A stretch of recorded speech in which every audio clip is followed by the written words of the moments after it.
I'd like to recognize a gentleman from Georgia, Dr. McCormick.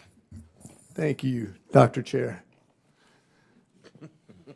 It's a really important subject, and I think it's often overlooked, often misunderstood what's at stake here, especially in this new technological age where we have so many vehicles in the low orbit and what it means to us going forward. So I'm going to set the table for the one thing that I'm focused on, and that's the International Space Station and its decommissioning. And I'm not worried about the safety, but I'm worried about the time frame and our mission accomplishment of what we want to achieve going forward.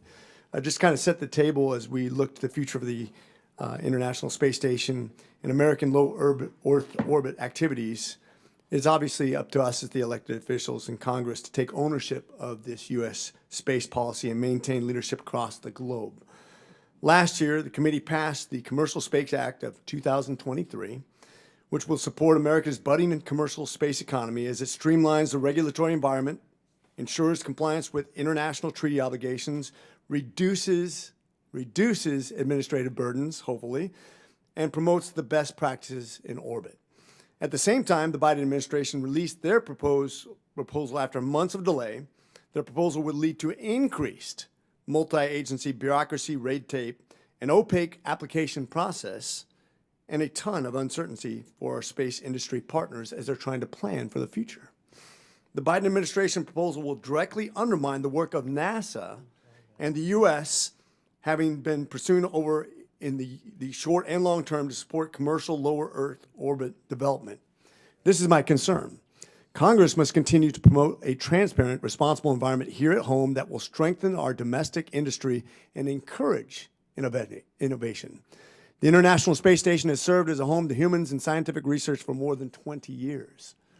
The International Space Station is one of a kind, and it's great in advancing technologies, innovation, and industry. As the commercial industry aims to take the mantle, it is vital that our government does all we can to assure a smooth transition, both for economic prosperity and national security interests, meaning making it easier, not harder. My concern is this.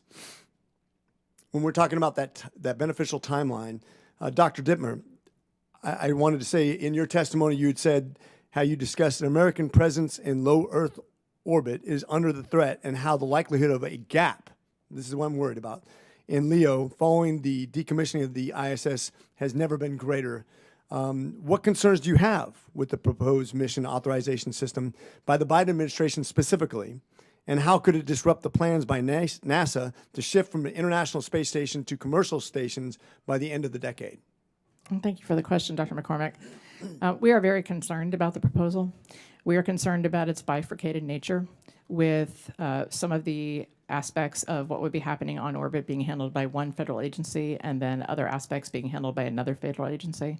We think that there is a great deal of room for communication difficulty between the agencies. There's an interagency process that is sort of called for by the proposal that would require collaboration and discussion. We're concerned about delays that might be imposed by that. We think that there's basically a lot of questions to be answered. The devil is in the details, so to speak. Regulatory frameworks need to be streamlined as much as possible. Nobody argues with the need for regulation. As was mentioned before, I'm sitting here as the industry co-chair of the FAA Space Advisory Rulemaking Committee right now for commercial human spaceflight occupant safety. I wouldn't be doing it if I didn't think it was a worthwhile effort. However, we do have a great deal of concern with the structure of the proposal. So I think it is important to be safe, and I think we're going to do a great job of decommissioning. We have great scientists. Everybody wants to do this the right way. What I'm worried about are the regulatory burdens that come from the Biden administration that will slow down our progress in a mission accomplishment. When we talk about outpacing our enemy, I'm a Marine first. And when we do an outpacing of our enemy, we have to make sure we don't have gaps. We don't have regulatory burden that's going to slow us down, that it's not a whole bunch of agencies weighing in on one thing. And my concern is specifically, do you think it would be beneficial if the industry instead interacted with a one-stop shop government entity with technological expertise in order to meet the stated objective of Congress that there be continuous American presence in the low Earth orbit? Yes.